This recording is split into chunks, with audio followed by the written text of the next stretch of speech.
माय मोगाचो येवकार। हांव गौरीश धोण, गोवा हॉटेल अँड रेस्टॉरंट एसोसिएशनचो अध्यक्ष आनी हॉटेलियर।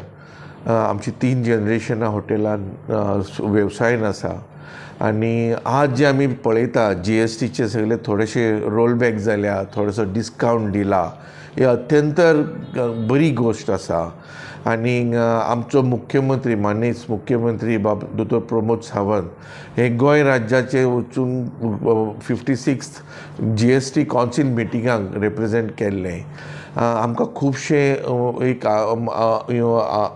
दिसतालें की आमचे हॉटेल इंडस्ट्रीक वेवसायाक थोडोसो तरी हातभार लागतलो GSTचो आनी कितें तरी कमी जातलें।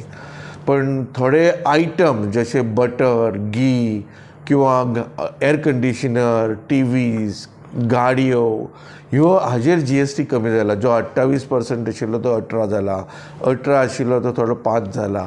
पण ही बरी गोश्ट। पण आमी म्हणटाले डायरेक्ट आमी जेन्ना दोतोराक सांगिल्लें आमकां हॉटेल इंडस्ट्रीक कितें तरी फायदो करचो, कित्याक आमी होच बेनिफीट डायरेक्ट कस्टमराक दिवंक शकता। आनी जे प्रमाणेन आमकां जो 5% जे आतां सद्याक लायता कॉम्पोजिटाचेर, म्हणजे 1.5 कोटीचो कोणाचो टर्नओवर आनी ताका सकयल आसता ताका 5%, पण ताका इनपूट मेळना। कोणाचे रूम्स आसा हॉटेलाक आनी ताजे रेस्टॉरंट आसा आनी समजा रूम्सार तो 12% घेता GST, जाल्यार हे डायरेक्ट रेस्टॉरंटूय 12% चार्ज करपाक जाय। पण जेन्ना 18% आमी कस्टमराक लायता तेन्ना आमकां इनपूट मेळटा, कित्याक आमी खुबश्यो वस्तू जेन्ना तेल घेता, कण्णन घेता, रायस घेता, ताजेर आमी इनपूट घेवंक शकता। पण आतां एक ही गोश्ट जाली की हे ताजेर हातूच लावना सरकारान, ताजेर आसा तोच दवरला। सो ताजेर थोडेशें आमकां एक दुखला बेजिकली दॅट आमी हो परतो बेनिफीट कस्टमरांक दिवंक शकना। तातूंत थोडोसो बरें जाला तें एका वटेन बटर, तूप किंवा गाडयो या TV हे नवे कोण समजा आतां हॉटेल बांदता ताजो TVचो कॉस्ट कमी जातलो, ताजो एअर कंडिशनाचो कॉस्ट कमी जातलो। पण जशे आमची हॉटेलां सगळ्यांची ऑल एक्जिस्टींग हॉटेलां आसा, कोण ह्या धंद्यान आसा ताका व्हडलोसो फायदो जावचो ना।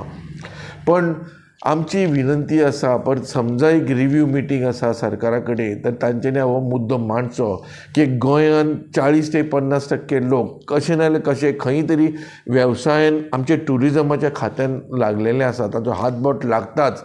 एक ल्हान फुलाचो धंदो वेपारी किंवा लॉन्ड्री जावं, टॅक्सी ड्रायव्हर जावं, फिश जावं, मटन, चिकन, रायस कितें सप्लायर्स आसा तितके आमच्या खंय नाल्यार खंय हे वेवसायान लागिल्ले आसा।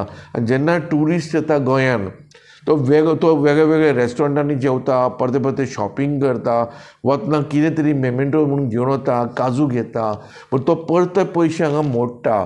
तातूंत तुमकां रेवन्यू जनरेट जाता सरकाराक, हें लक्षांत दवरचें। आमकां कितें जाता, ट्युरिजम इंडस्ट्री फ्रॅजील इंडस्ट्री, म्हणजे ग्लास जसो फुटलो पडलो उडके जाता, तशेंच एक ट्युरिजम इंडस्ट्री। आमकांय कंपिटिशन आसा, व्हिएटनाम म्हणा, श्रीलंका म्हण, वेगळे वेगळे लागींचे दुबय सारके वेगळे वेगळे अशे ल्हान लागींच्यो कंट्रीज तांच्यांनी भरपूर प्रमाणान प्रमोट करता।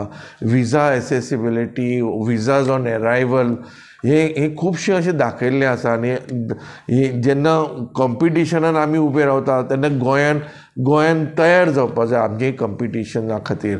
त्या खातीर सरकारा कडेन विनंती आसा की आमकां एक कितें तरी तांच्यांनी एक GSTचेर मुद्दम हो मांडचो हे मुद्दो, आनी आमकां एक फ्लॅट स्लॅब एक 5%ाचो फ्लॅट असो दिलो जाल्यार हो आमी बेनिफीट कस्टमरा पर्यंत पावूंक शकतले। देव बरें करूं।